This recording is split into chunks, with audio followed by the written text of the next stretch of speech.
Reka ngusuhuze nkwifurize igitondo ciza wowe bukeye ndetse nawe bugorobye, nkwifuriza umugoroba mwiza bivanye n'aho uherereye. Amahoro y'Imana akomeza abana muri gahunda zawe zose urimo. Turamukije abanyamurenge bose ndetse n'abantu bumva ururimi rw'ikinyamurenge, harimo abanyamasisi, harimo abarundi, harimo abanyarwanda, harimo n'abagande bamwe na bamwe bumva ikinyamurenge cyangwa se ikinyarwanda, reka tubyite gutyo. Turabaramukisha, tuje umuryango wa M23 AFC twirwaneho, aho muherereye hose Imana ikomeze ibishimiye kandi Imana ikomeze ibarinde, ndetse n'umuntu wese ukunda ubwoko bw'abanyamurenge usapotinga abanyamurenge mu bihe barimo bigoye, reka mvuge gutyo. Imana ikomeze ibishimiye kandi Imana ikomeze ibagirire neza. By'umwihariko dushimiye ko subscribe kuri Ineza Live TV.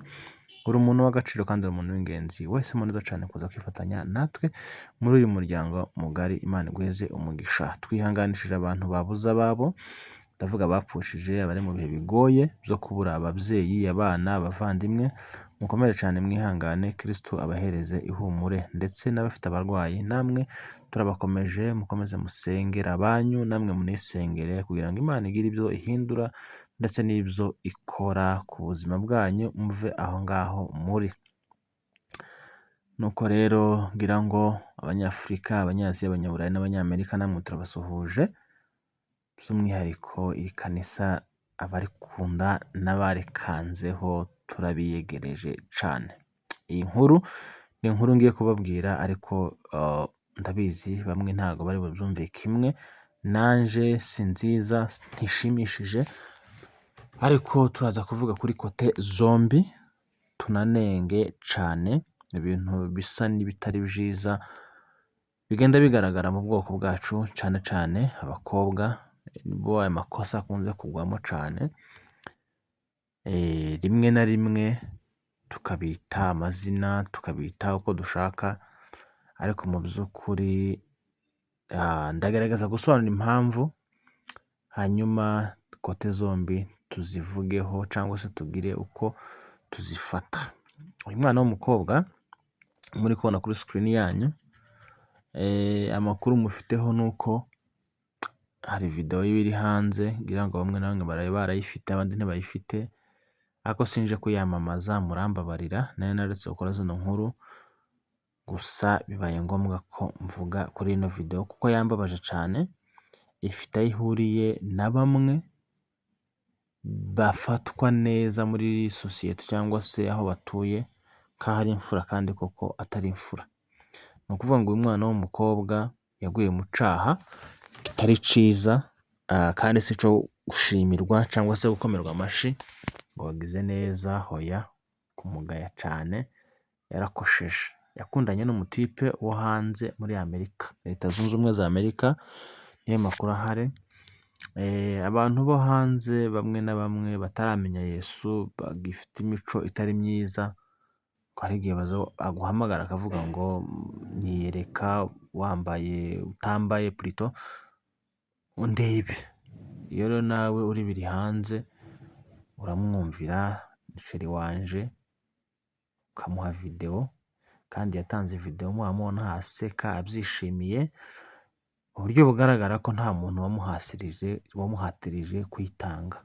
Amara kuyitanga, umuhungu arayibika, ariko umukobwa niwe yifatiye n'umutima mwiza.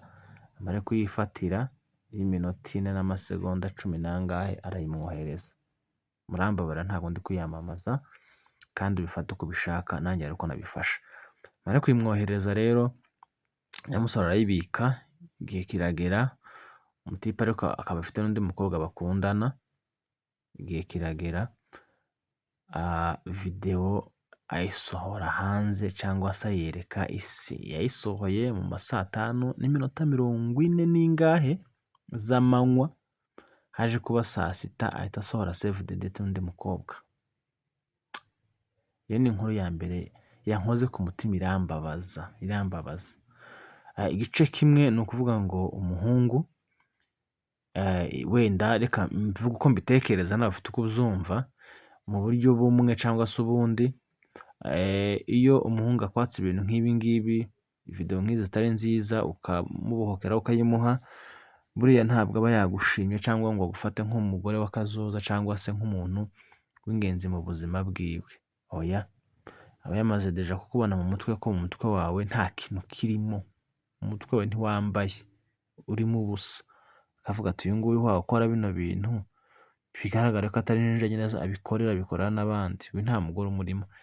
Agahita rero avuga ati okay, reka mwihorere.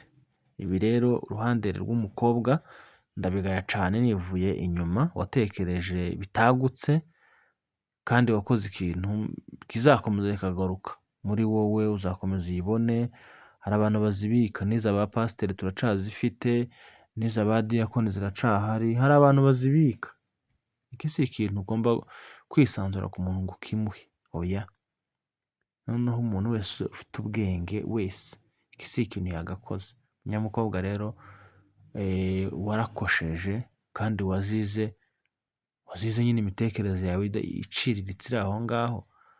Kurafata video ingana gutyo ukahereza umwana w'umuhungu, yego nyine akoze ubugoryi arayikwatse, ariko nawe nta bwenge ukoresheje kuyimuheza.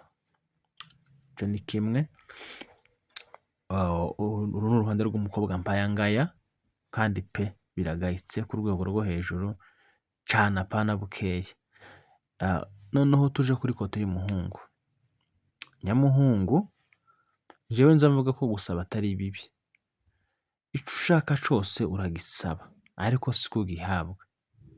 Urashobora gusaba umuntu w'igipfu ikintu akakiguha, ugasaba umuntu w'umunyabwenge ikintu akakiguha, ariko ibintu byose dusaba siko tubihabwa. Umutipe rero ashobora kuba arimo anagucaca akavuga ati ese wampaye video yawe muri blague, wenda akabona nawe tubyegereje umutima urabikoze, kuri wowe wenda wabonye ko ari byiza nta kibazo, ariko si byiza muri sosiyete n'abantu bayibonye bakuzi. Umuhungu rero ikosa wakoze rinagayitse pe, ku giti canje ko ndavuga nkanje, ntabwo wakoze ikosa ryo kwaka umukobwa video. Oya, nta kosa ririmo kubimwaka habe na bukeya. Uwo ni jewe. Ushobora kuba warabivuze muri blague cyangwa warabivuze wenda ariko wibereyeho usanzwe ubikora bikaba. Ibyo ngibyo ni sawa, ni amahitamo yawe, ariko ikosa wakoze sinzi ko n'Imana yakubabarira. Murambabara reka nkoresha iryo jambo. Ufashe video y'umwana w'abandi wakwizeye, uyihaye isi, yarayiguhaye inbox, uyihaye isi, umare kuyiheza isi ugasohora save. Ubwo ni ubugome bwa bundi bubi, bwa bugome bubi ku buryo ndagira ngo n'umukutano woheza isumu wose. Nimba wari wumvise ko uyu mwana w'umukobwa wagaye imico yiwe, wumva utakimukeneye, wumva ugomba guhagarika communication yawe nawe cyangwa se urugendo mwari muhamubeshanya ngo mufitanye, ni ukuri ko Imana video wari kwisiba ukamubwira ngo mama birarangiye, jewe nawe ndumva nahindura icerekezo canje nawe tukarangizanya, ukamwisiba ukareka kwica ubuzima bw'umwana w'abandi. Ico ngicyo gikora gutyo ariko ubaye imfura, ariko kuvuga ngo wabuze uburyo ki umukatira cyangwa se umuhakanira cyangwa se uburyo ki mushwana, ugahitamo kumuhisi, iki gikorwa si ciza. Wari kumwandikira ka message ukavuga ngo jewe nawe reka tube duhagaritse bino, shakira ahandi. Ariko urumva ko si we wenyine wari ufite, uyu nguyu wenda hari ibyo wamushakagaho urabibona, kandi ndakeka ko umuntu ukunda, umuntu muteganya kubana, uzakubera mama w'abana, ukamubera sheri, umugabo, umugore, ndakeka ko utamwaka ikintu nk'iki ngiki kabisa, impavi ikumarira iki. Ndakeka ko ibyo ngibyo umuntu ugukunda ntiyabigusaba. Niko nkeka. Umuntu ukubwira ko agukunda akakwaka video, uzamenye ko umuntu akwanga ashaka kukwicira ubuzima. Ariko hari n'abandi bantu hanze basamye, bari aho basamye batazi aho isi igeze, mukavugana gusa ngo reka nje mu cyumba mbiguhe. Mu ifoto wambaye utwenda twawe twiza, mubaze uyu munsi urabona nsa gute, se naberewe? Yewe muntu w'igipfu, wa musaza we, wa mukecuru, wa mukobwa, wa mugabo we, ukumva ibyo bintu biri burangirire aho ngaho. Nyamusore rero, ubaye umugabo ariko wakoze igikorwa c'ububwa ku rwego rwo hejuru. Ubu si bwo buryo wakarekanyemo n'umukobwa mwari mumaranye imyaka 2 mukundana. Uku siko kurangiza ikibazo, uku siko kurangiza kominikasiyo yawe nawe. Nimusezerane mu mahoro, ariko ureke gufata umuntu ngo wice ubuzima bwiwe, ngo ubwanike hanze. Yego nawe nta bwenge yakoresheje bwo kugira ngo agukorere ibi ngibi, ariko nawe ntiwigeze uba imfura habe na bukeya. Wabaye umugome, uba umuntu mubi cane. Si uku nguko abantu bigeze kumenyana, bigeze gukundana baza barangizanya, baza basezerana neza. Ex aza aguma akavugana n'uwo bari n'umuntu we, ntaco bitwaye. Murakoze cane.